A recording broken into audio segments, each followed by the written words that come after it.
Dear respected Siom, dear respected brother and sister, today is the 19th of April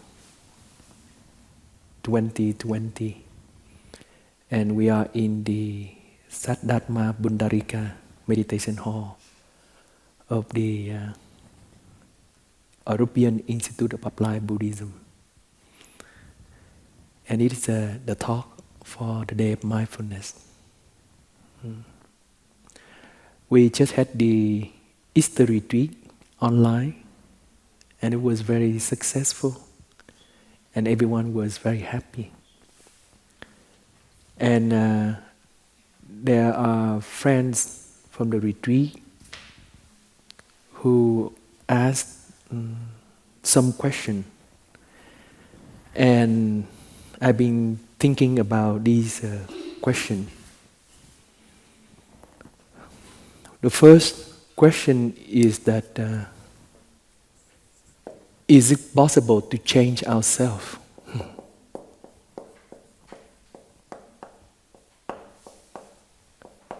To change ourselves.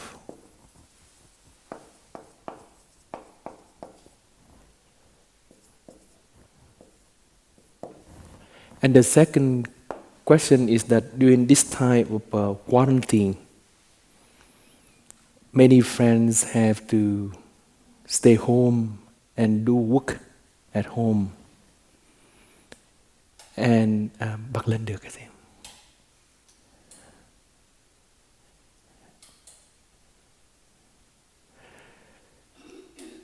And they have to stay home and they have to work at home.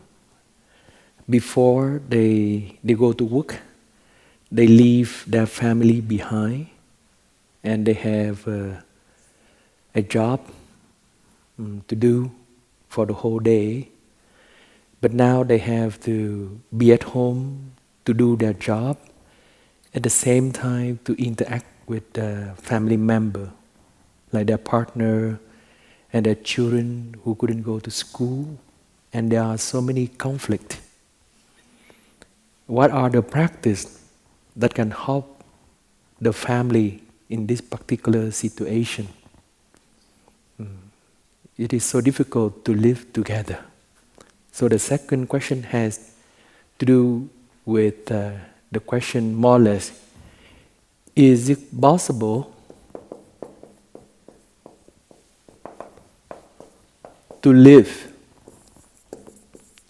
in harmony together? This is a big question. It has been going on for more than 2,500 years since the Buddha. Many philosophers of the past, when human society began to form and to construct, living together become a problem. Before that, we have so much space. We go to the forest, we hunt animal, and we don't come back to the village or to our tribe for a long time until we capture some animal.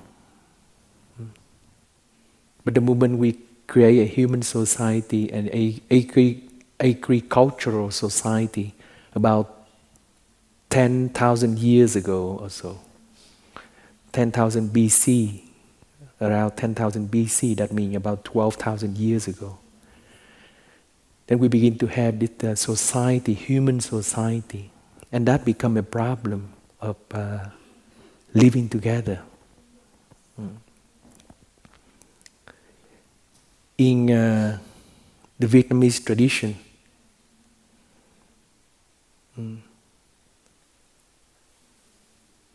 the practice and the way out all have to do with food. We look at things through the angle of food. So there in Vietnamese proverb, they are saying that có thực mới vực được đạo.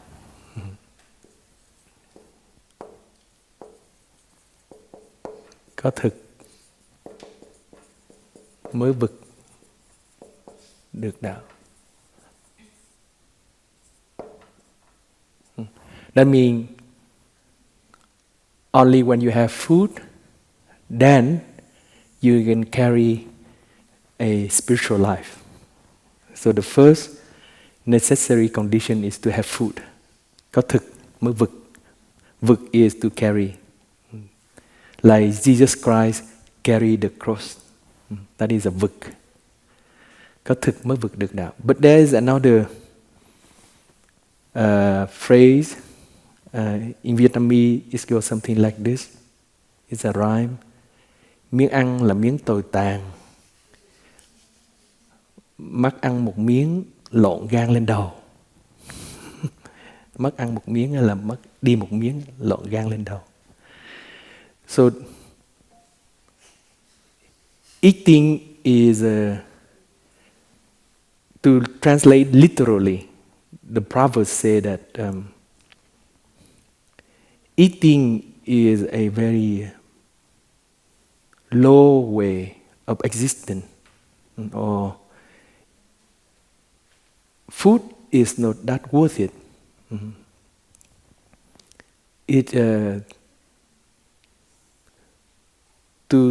To fight for food is something that is very dirty. To fight for food, to fight for your existence is something that is very dirty. Miếng ăn là miếng tồi tàn. Mất ăn một miếng lộn gan lên đầu. When we lose some about food, some about benefit, some about material benefit, then the energy of the liver go up to our brain. And the energy of the liver is anger. In the Chinese medicine, Chinese way of thinking, the liver has to do with our energy of anger, our energy of hatred, of resistance. Yeah. So both has to do with food. So what does it mean is that we have to find the middle way. We have to find the middle way between material existence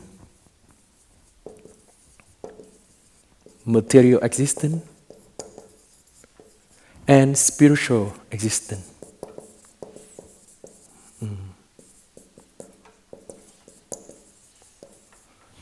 If we only concerned with our material existence and fighting for our material necessity, then sooner or later we will enter into conflict. And if we just pay attention on our spiritual existence alone, we don't care about our material necessity, then very soon or later we cannot carry out our spiritual existence. So we have to do it in a middle way. Is it possible to change ourselves? Yes, it is possible to change ourselves. Is it possible to live in harmony together? Yes, it is possible to do that. If we know the practice and we carry out the practice diligently, then it's possible to transform ourselves. It is not the knowledge that transforms ourselves, but it's the practice, the application that to put our life in that way of living, then we can change ourselves. Everyone knows that we should live in harmony with each other. We should love each other. Everyone knows that. We have been taught that since we were young. My mother, when I was still a little baby, and she bathed me in a basket of water. And I still remember the image during the war of Vietnam. I was so young, I think 3 or 4 years old, I don't remember exactly, but I was very small because I was inside the basket, and she bathed me and she rubbed my elbow. And she used to read these proverbs that I remember until now. And one of the proverbs that she read to me and she taught me when I was young, when she rubbed my elbow, was that when you grow up, my son, you should learn to live, you should learn to love the other as loving yourself. Thương người như thể thương thân. My mother asked me to do that. She said, when you grow up, my son, remember to love the other is to love yourself. Loving the other is loving yourself. And I've been taught that way with many of these proverbs because my mother didn't go to school when she attended the second and the third grade. After she finished the second or third grade, our grandparents asked her to stay home to take care of the family. So she didn't have a chance to go to school. But her education is from these proverbs, from these folk saying, ca dao tục ngữ. She remember many of these proverbs, and she transmits to me, and she taught me these proverbs, how to live, how to conduct my life. So we know that we should love the other as to love ourselves. That is knowing. That is knowing.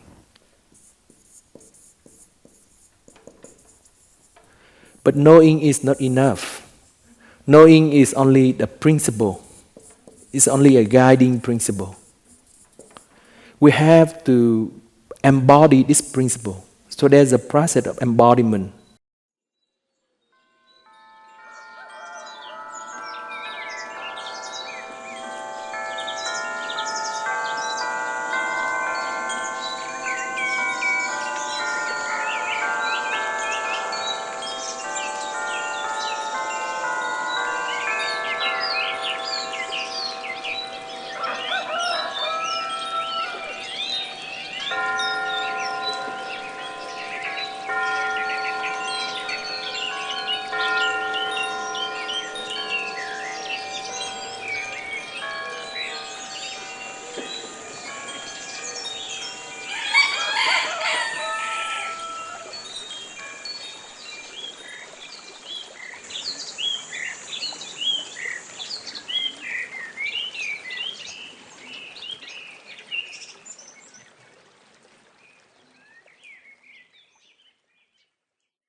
The principle is not enough. We need to find a way to embody the principle.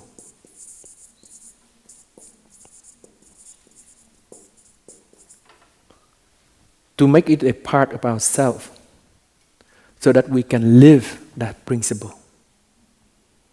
That is very important. And that is where practice comes. From the principle, we have to do the practice so that we can have the embodiment through the practice. And through the practice, a concrete practice, then we can transform ourselves. Transformation can happen. Many times we operate from a space where there is instability, there is hatred, there is fighting for material existence. We come from that space. We do not orient ourselves toward a different space. So in order to embody the principle, we have first to learn to go back to ourselves, to return to ourselves, and to cultivate different center of energy in our body. And we learn to operate from these center of energy. Then we have a chance to transform ourselves. This morning I offer a meditation to cultivate 3 centers of our energy. 3 centers of our energy. The first center of our energy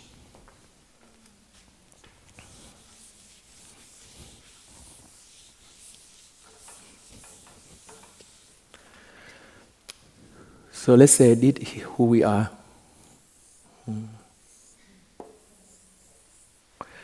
The first center of our energy is our physical center of energy.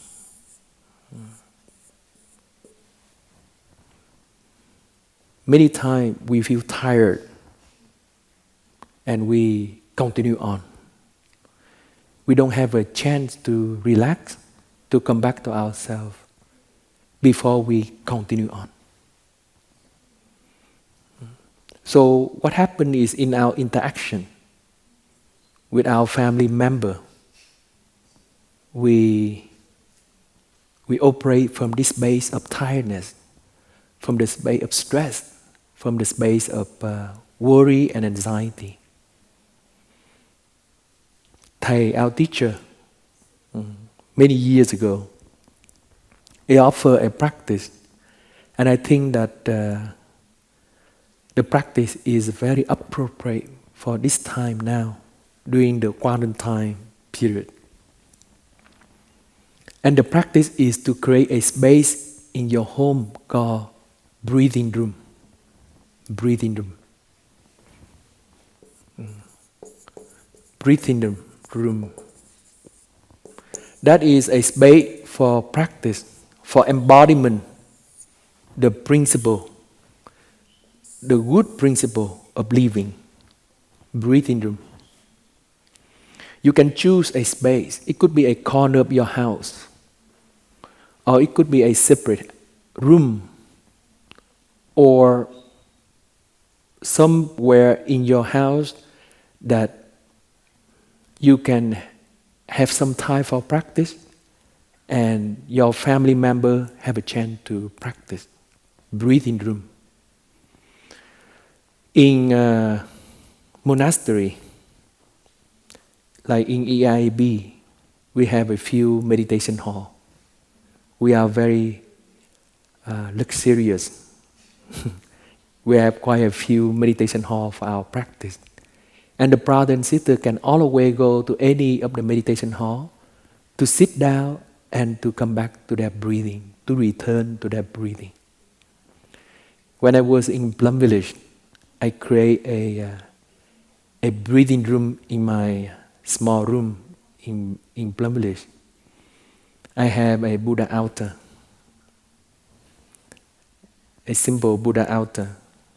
And then in front of the Buddha altar, I have a small square mat like this with a cushion. And that is my breathing room.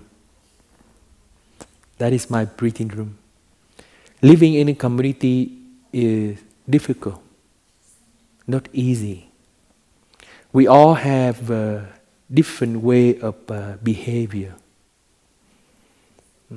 In Buddhism, there are 3 acts. That is act by the body, physical act, the act by speech, and then the act by thinking.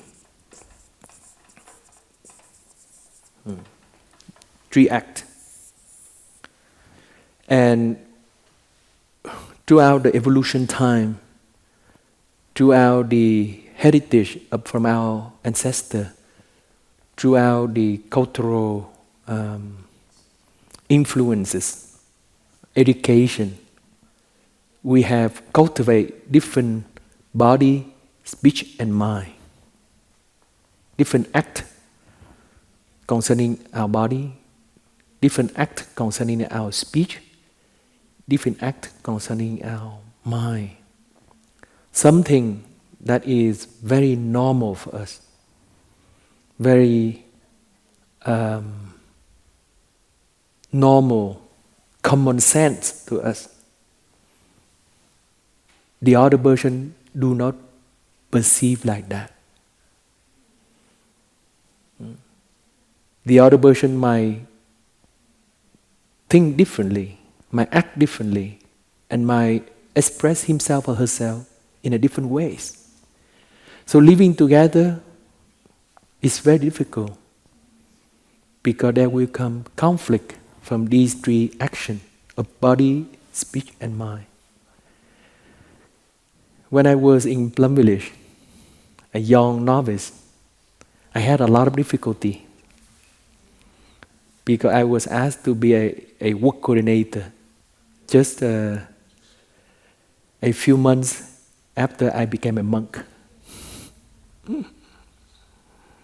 I was ordained in May, and after the summer retreat, I already act as a work coordinator for my upper hamlet because we have so few monks. And to coordinate the work in the community is so difficult because different brothers like different things. They want to do it in different ways. They have different tempo of doing things. Some are very relaxed, some are very diligent, but they are all different. So many times I have difficulty. And at that time, my practice was still very weak. So what did I do? I returned to my breathing room. Sometimes I have to return to my breathing room. I go back to my room, I turn on the light on the Buddha altar, and I sit. I come back to my in breath and my out breath. Feel my body and relax my body. Very simple practice. We don't have to do anything so extraordinary. The key point is to be able to return to ourselves.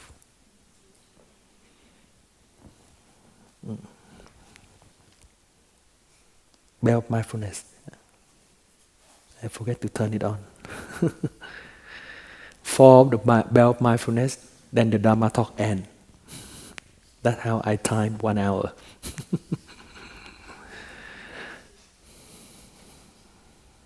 So the key point is to be able to return to yourself.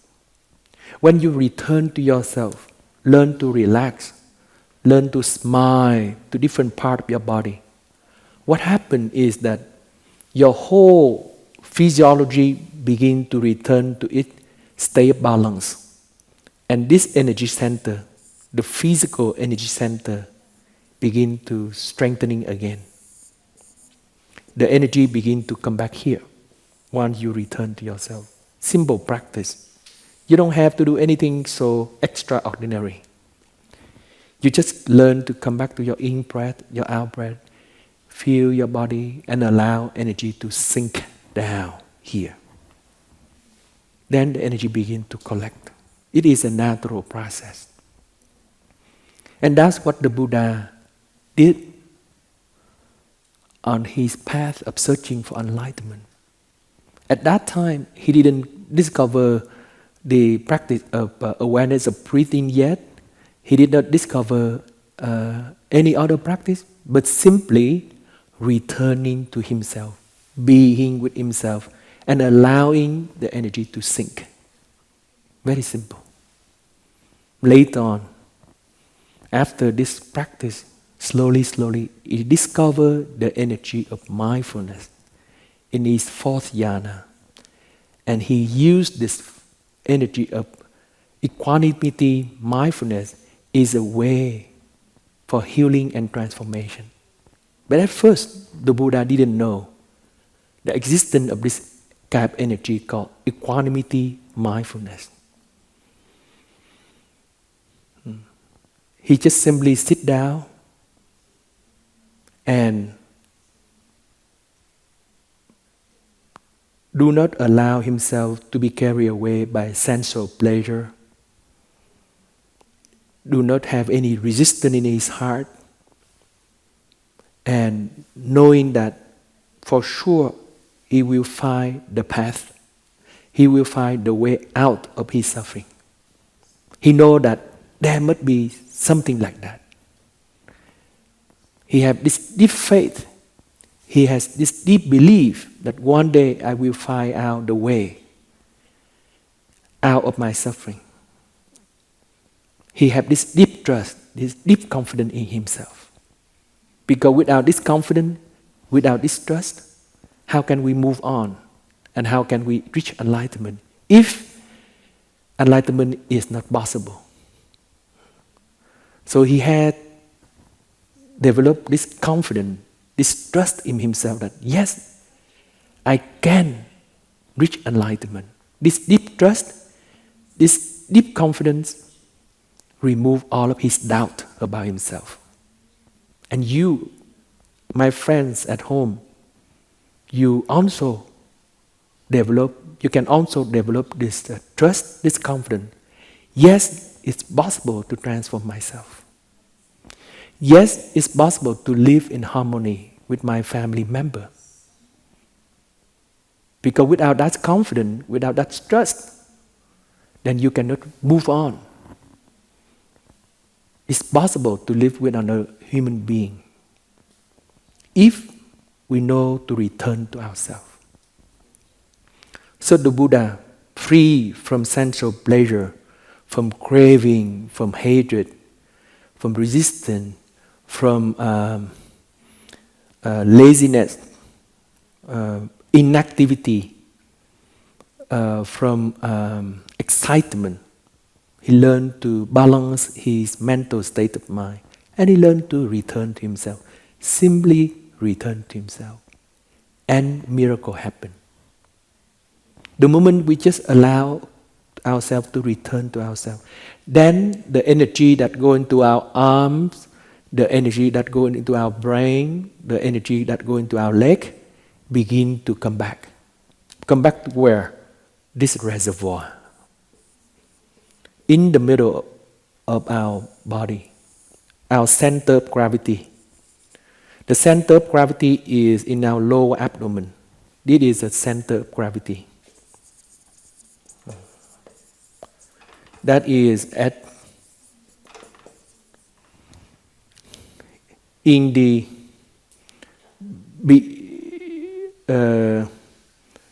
behind our navel, in the middle of our body.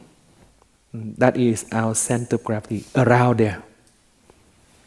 Because our center of gravity is where we begin our life. We begin our life as a fetus in our mother womb. The cell there begin to multiply. And from there, we develop into a human being. The center of gravity, that's first cell. That first cell where our whole body come from. That is the center of our energy. When we come back to ourselves, feel our in-breath and our out-breath, and smile to every part of our body. Just keep smiling, smiling our eyes, smiling our head, smiling into our neck, smiling to our shoulder, our upper body, our arms, our hand. And then the energy begins to sink down. When the energy begins to sink down, we have a place to operate. We can operate our life from this space instead of from the space of scattering of energy, of being stressful,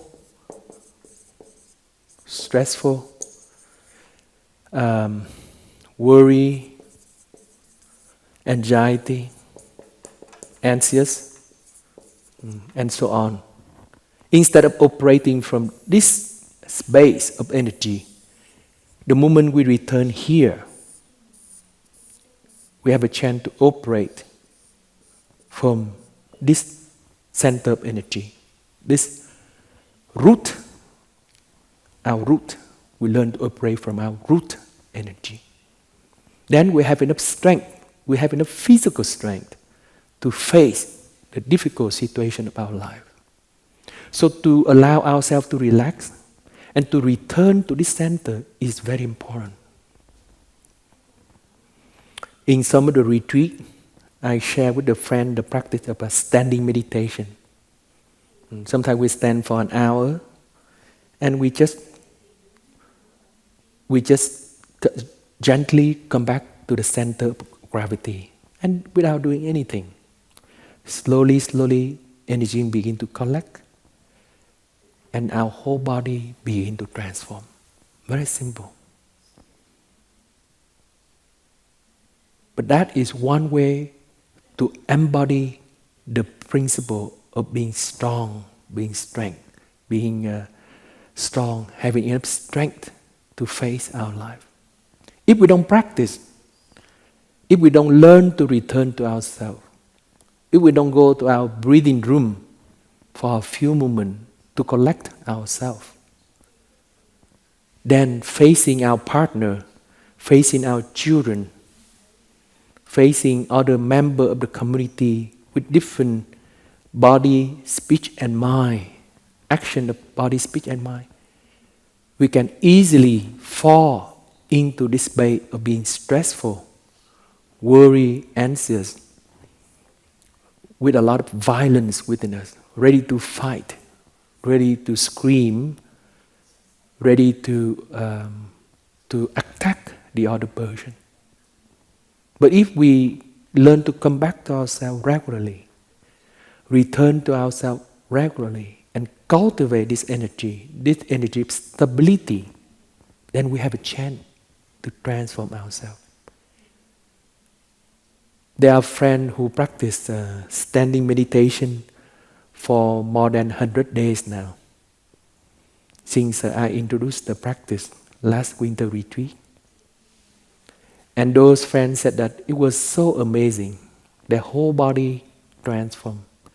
They feel so light, so clear in their whole body. And the whole day, they can feel this center and they begin to operate from this center of energy instead of operating from space of scattering energy. So practice is very important. Please go to your breathing room from time to time during the day. And please recollect yourself. Come back to yourself. Feel yourself. It could be 5 minutes, 10 minutes. Doesn't have to be a lot. But you begin a pattern. You begin a new lifestyle. You begin a new way of living. And you remember this way of being. You return there. At home, you can install a mindfulness bell so that every 50 minutes or half an hour or 1 hour, your whole family can breathe together. But 1 hour is very long. I recommend it half an hour. 15 minutes is already long. If you have a mindfulness bell on for every half an hour, and your whole family learn to stop, return to themselves and breathe, you have a chance to live together peacefully. Because everyone learned to operate from this space of centeredness, this space of solidity, of rooted, instead of operating from a space of being scattered, being broken. So breathing room is very important. Learn to utilize it and learn to sign a peace treaty a peace treaty with your partner, with your family member, a peace treaty. Very simple. What is the peace treaty? The peace treaty, in the peace treaty, you learn to restrain yourself and do not explode when something that is happen without your likeness. You do not like something, and you begin to explode. So in the peace treaty, you learn a new behavior. When you feel that you are being upset or angry, you learn to come back to embrace yourself. And it is a peace treaty, so your partner knows your practice and support your practice. You go to the breathing room. You go to the breathing room and you learn to embrace your emotion. You learn to transform the energy of your emotion. So that is the second center of energy. Our second center of energy is at our heart. Let's say this is our sternum.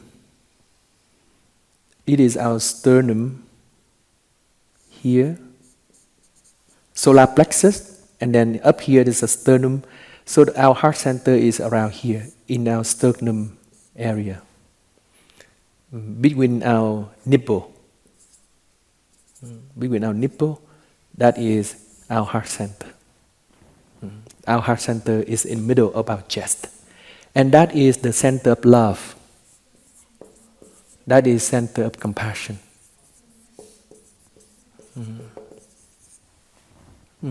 That is the energy of love and compassion. Again, it's very simple. The practice is to learn to return to ourselves. In the practice, we learn to gently pay attention to this center of energy in the middle of our chest. And then we allow ourselves, with the in-breath, to collect all of the positive energy of the universe into our heart.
Let's say you are very upset with your partner,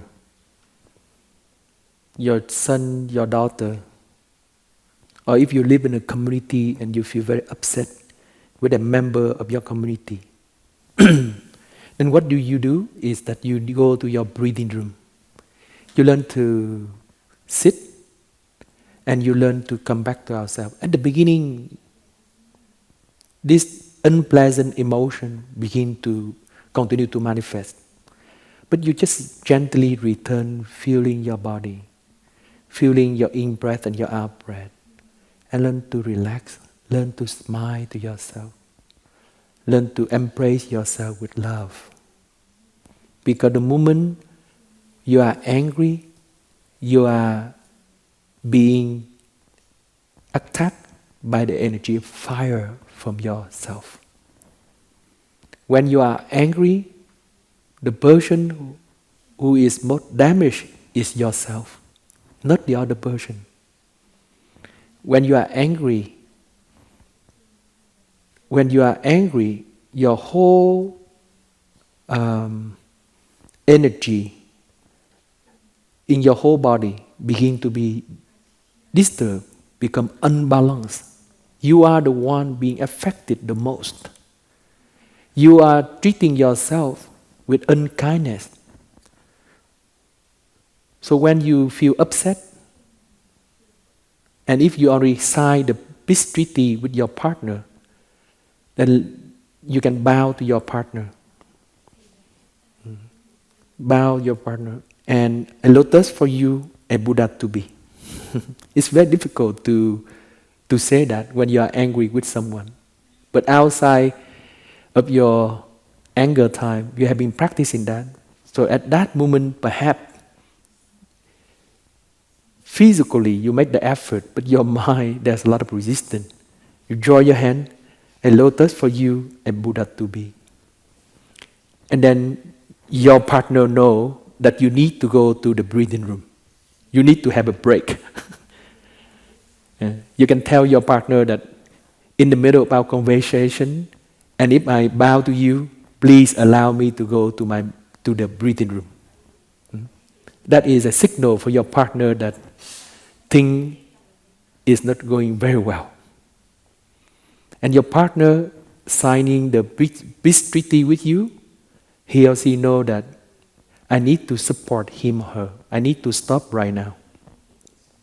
I need to stop my complaint. I need to stop my argument. I need to stop all the resistance to help him or to help her. So learn to bow during the day. Nowadays there are some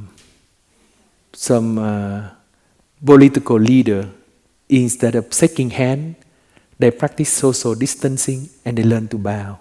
I saw some president and some prime minister bow to each other. A new way of greeting. So at home, you can learn to bow to each other.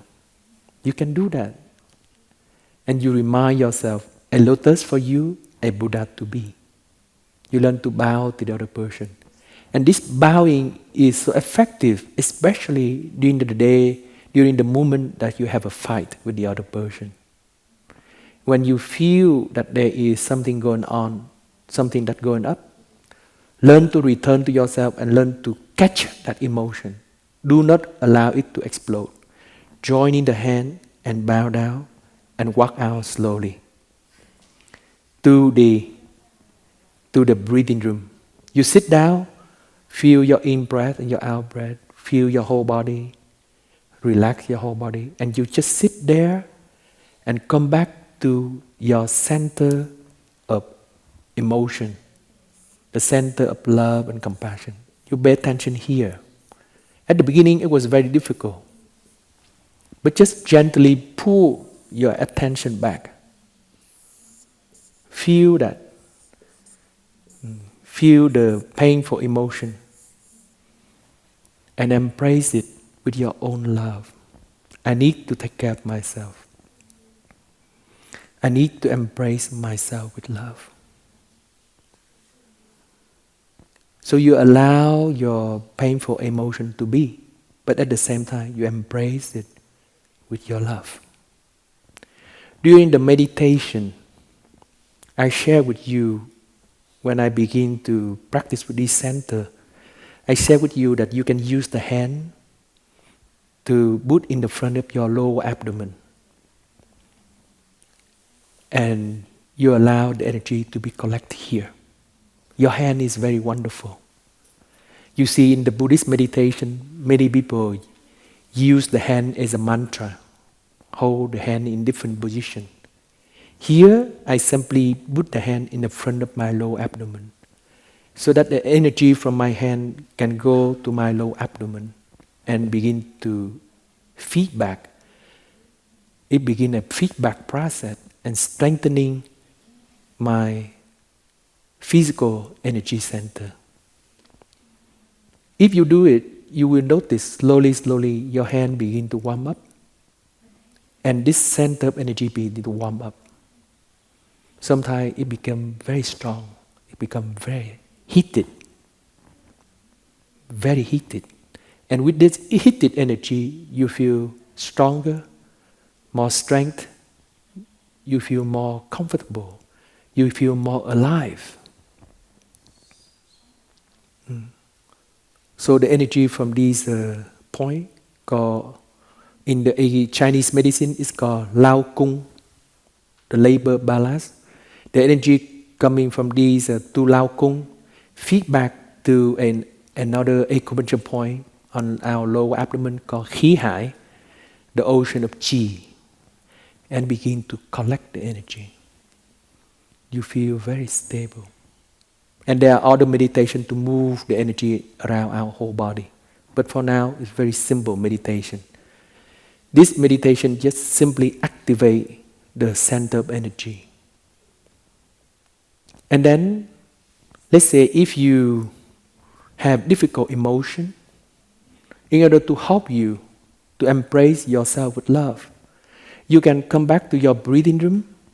You can be in the standing position, or you can be in the sitting position, and you can put your hand in the front of your chest. And with the hand in the front of your chest, you feel the energy from your hand come into your heart center and embrace yourself with love.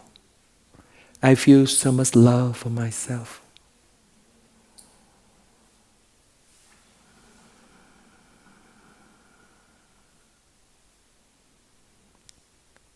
I feel so much love for myself. I embrace myself with all of my love. And you allow the energy from these two Lao Kung points pointing to the middle of your chest. Pointing around there. And again, very soon, you will see your whole chest begin to warm up. Your emotion begin to become solid again, become into one again, instead of being scattered into pieces. Many times, this center of energy is activated in me whenever I have meditation or whenever I have retreat. This center of energy activates very strongly. I know that I have been in connection with other people in the room. And especially when someone who are in deep suffering, right away that person go into the room, this center of energy is activated right away. And I feel that there is a exchange of energy, of compassion between myself and the other person. And this center of energy is really a reality. It's not something vague. When you practice, you can feel it. And just sit there and embrace yourself with love.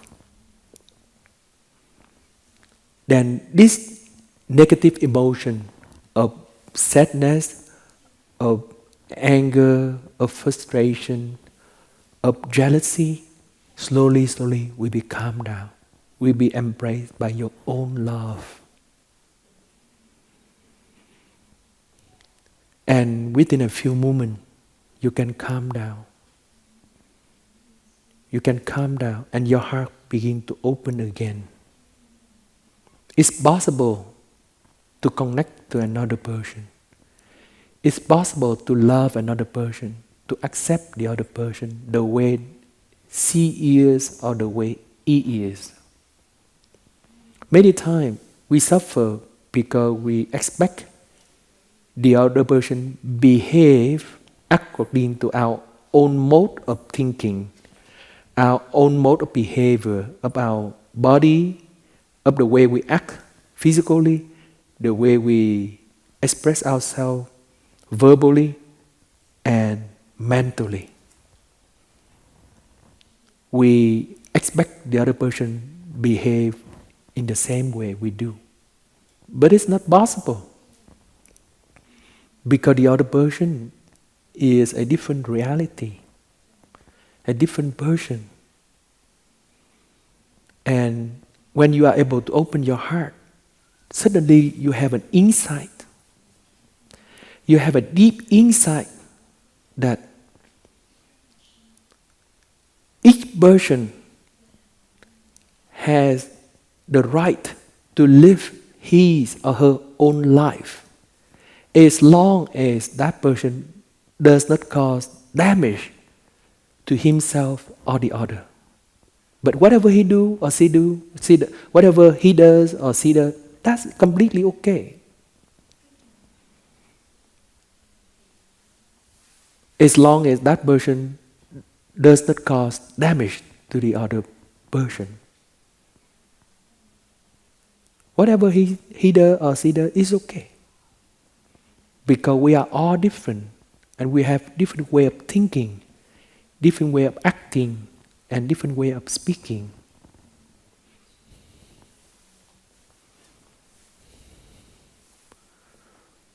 For many years in my course, I developed a style of speaking quite slowly, because I allow people to have a chance to contemplate what I say. And also I allow the time for Sister Songim to translate from English to German for my Dharma talk. So while I give the Dharma talk, I keep listening to her translation, waiting for her translation to finish, then I move on, so that she doesn't have to rush with her translation. So it became this new habit of talking quite slow. And lately, Sister Songim went to the internet and listened to my Dharma talk, and she complained. She said that I speak so slow that everyone might fall into sleep. So when you give a Dharma talk, and it will be posted on the internet, please speak a bit faster. Please do not so slow like in the course. So today I train myself. I speak a little bit faster and more continuous. Many times I speak and I stop. I contemplate before I move on. So, due to different conditions, we might speak in a different ways.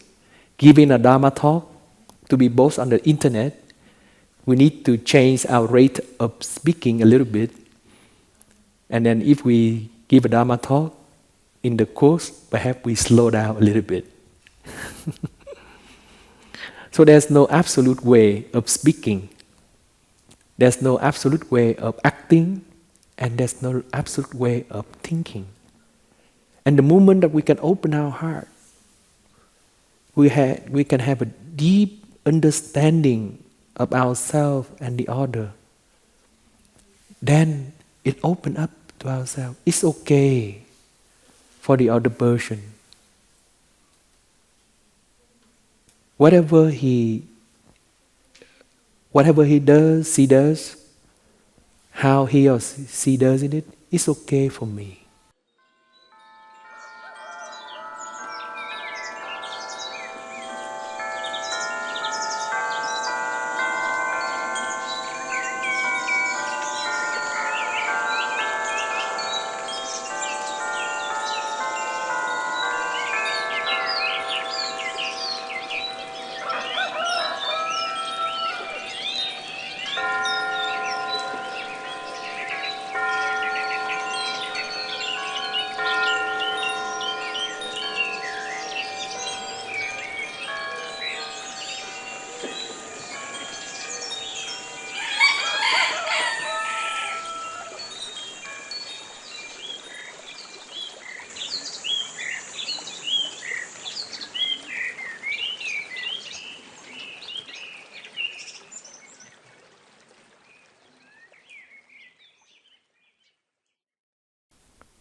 sometimes we run into a conflict and we don't want to be with our beloved one anymore.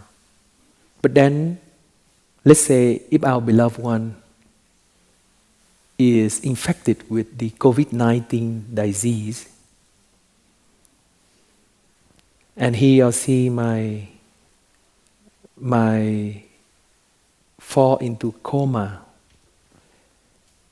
and you cannot talk to him, you cannot talk to her, then how will you feel? How will you feel? Will it be better for you to have a fight with him or with her, or rather not, and looking at him or her in his or her coma state? Sometimes we are carried away by our emotion, and we don't feel this deep connection with the other person. We feel that our way is the only way to act, the only way to speak, the only way to think.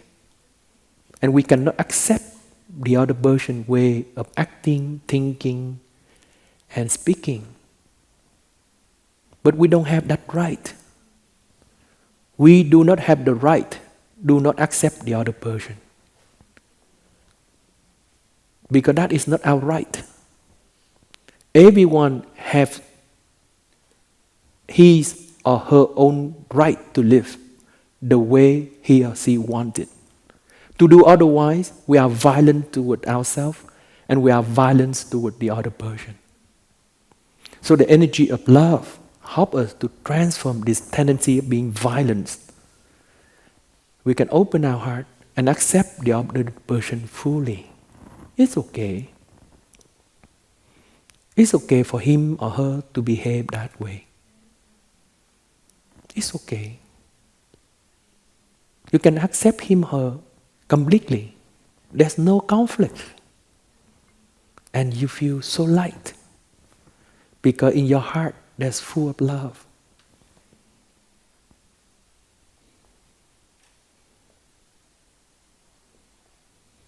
When I come back home, my mom used to share that she waited for me the whole years or several years in the first few years of my novice for me to come back home so that she can share with me. Because she cannot share what is in her heart with other members of the family. It seemed like nobody understood her and nobody listened to her. But somehow she felt that I'm able to listen to her difficulty, her conflict in the family. And what do? I just sit, learn to come back to my heart center, open the energy of love, and embrace my mother when I listen to her. I don't say she's right. I don't say that my sister-in-law is right. I don't say that my mother is wrong, or my sister-in-law is wrong, or my brother is wrong. I just embrace both, all with the energy of love. It's okay because we are all different, genetically, culturally, and karmically. Over lifetime, different lifetime. We are all different. So we should, if we allow ourselves to live the way we want, then we should allow the other person the way they live, the way they want.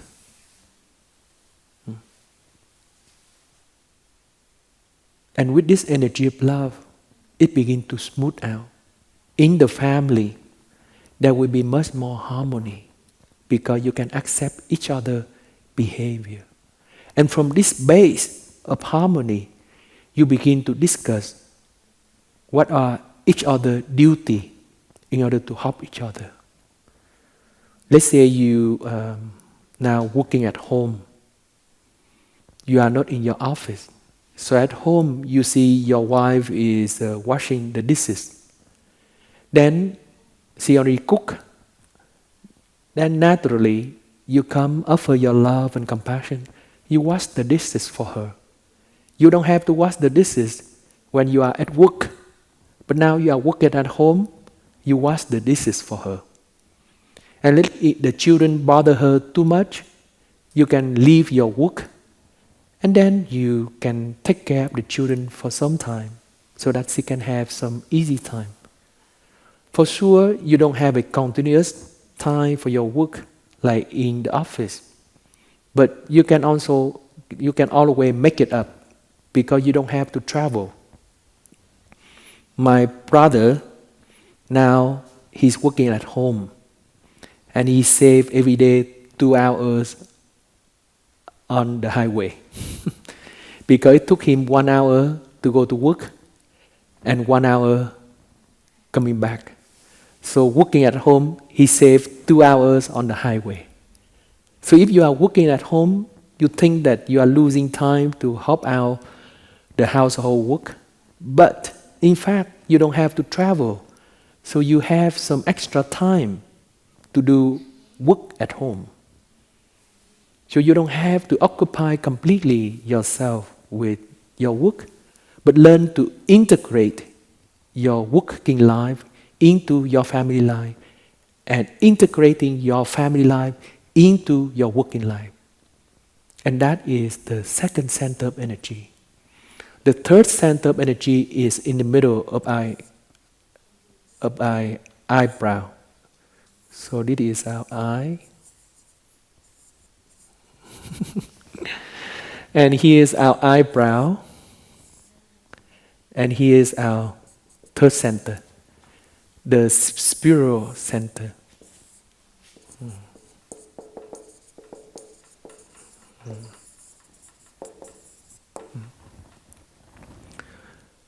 We learn to cultivate our physical strength by strengthening this energy center in the lower abdomen.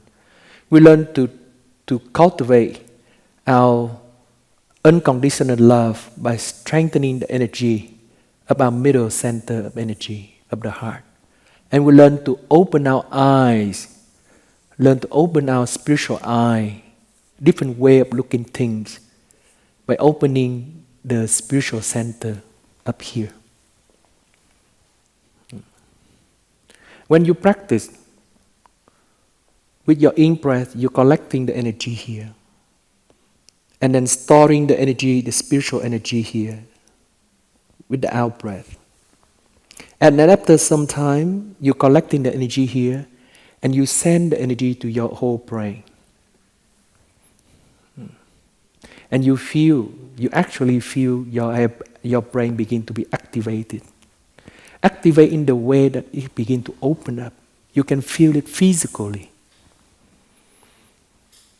Your brain being opened up, larger, bigger, and you feel that you have opened yourself up to more possibility of seeing things. Many times we only look in a certain direction, certain ways.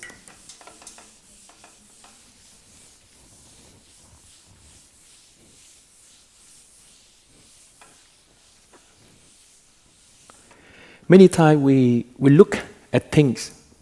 We look with our view, a particular view about something. A particular view. Toward this direction. Our view going toward this direction.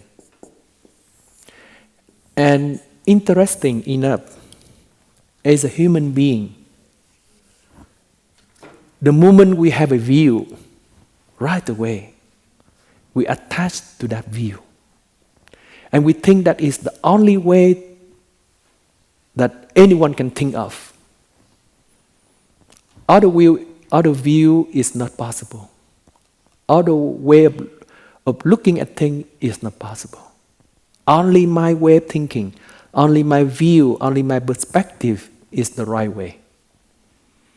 All the other person's view are not valid. Very interesting.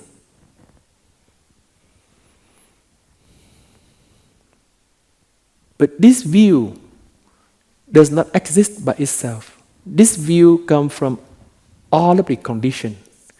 It's a manifestation of infinite condition.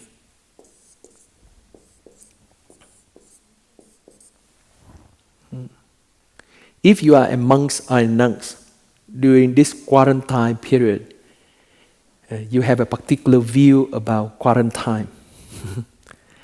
And if you are a housewife, now you have to care for your children because they are not going to school. And then you have to care for your husband because he does not go to work, but he stayed home to do work. Then you will have different views about quarantine. And if you are a businessman, a laborman, someone who works with physical hand, each one of us will have a particular view concerning quarantine, a different view. And interesting enough, even though our view come from different conditions, we believe that our view is correct, and the other person's view are not valid. When we learn to come back to our spiritual center, we learn to open the energy in our brain. We learn to give a different vibration energy in our brain. We learn to open our brain up so that our brain become more flexible, more open, more vast, more immense. So our brain can change itself and it can generate a different view. We are more open to a different views. And we'll be able to see that another view that is different to us is completely valid. It's completely okay for the other person to have a different view.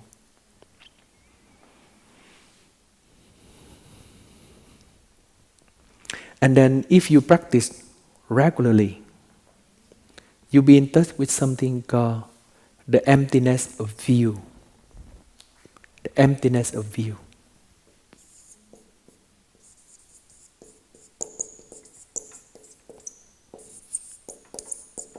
You will see that your view is a construction, a virtual construction of different conditions. It's only a virtual construction.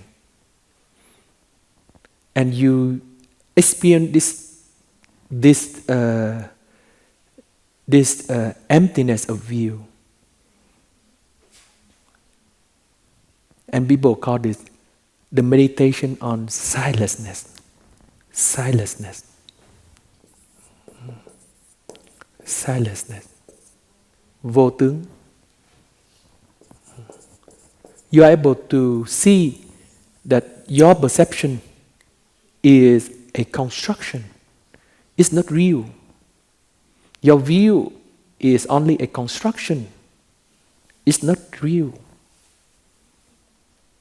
You enter into the domain of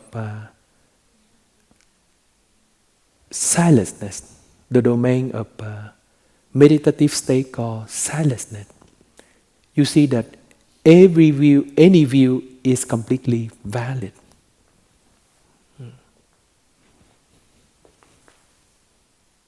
Lại quên bật nữa rồi. Any view is valid. And you can accept the other person's view.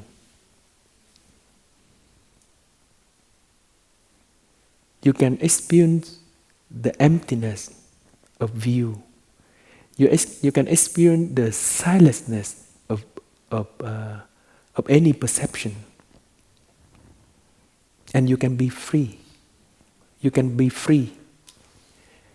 And these three centers is something that help you to to root yourself during the difficult time.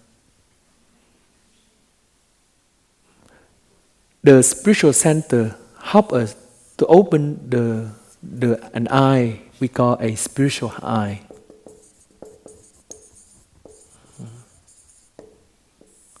The spiritual eye see that without a spiritual dimension, our life will not be that meaningful. And that is the expression of the second proverb that I said at the beginning of the Dharma talk. Miếng ăn là miếng tồi tàn. Mất ăn một miếng, lộn gan lên đầu.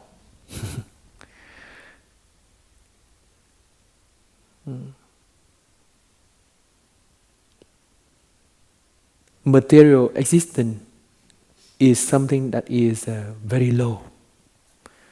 Yes, material existence is important for us. We need to have a support materially. Otherwise, we cannot live. The first proverb said that có thực mới vực được đạo. We need to have the material support. Material existence is important. But if we only operate, if we only live our life from the domain of material existence, then we lose a deeper dimension of our life, a spiritual dimension. We are more than our bread, more than our salary, more than our work.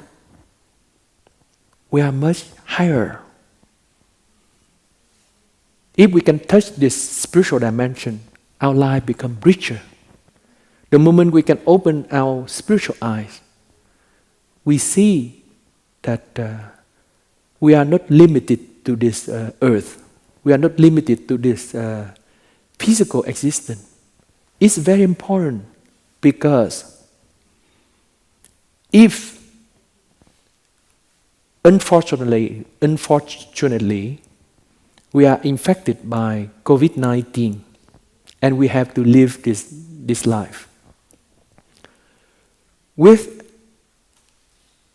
this spiritual eye, and if we consider that material existence is only my existence, then we lose everything. We feel lost, we don't have any direction for life, and we feel very depressive. But with a spiritual eye, when we are able to open up our spiritual eye, then we will see that our life is much more than this material existence. We are more than just this physical body. And when we can experience this, we can be very free, regardless of what happened. If we have to pass away because of COVID-19, we can still smile and be free, because we are able to open up this spiritual eye within ourselves. And with this non-fear, we can transform our behavior with another person. Yes, we keep social distancing, but we don't use social distancing as a condition for our discrimination and violence. That we fight only for our life and not we don't have any concern for other people's life. But only us, then that is not good. But the moment that we can have this spiritual eyes, we can still have social distancing, we can still protect ourselves, but our heart is big enough to protect the other with the energy of non-fear. And we can cultivate these three centers of energy and learn to operate from these three centers of energy. And that is our spiritual dimension. Learn to come back, learn to cultivate these three energy centers, and learn to embody the principle that we already know by our practice.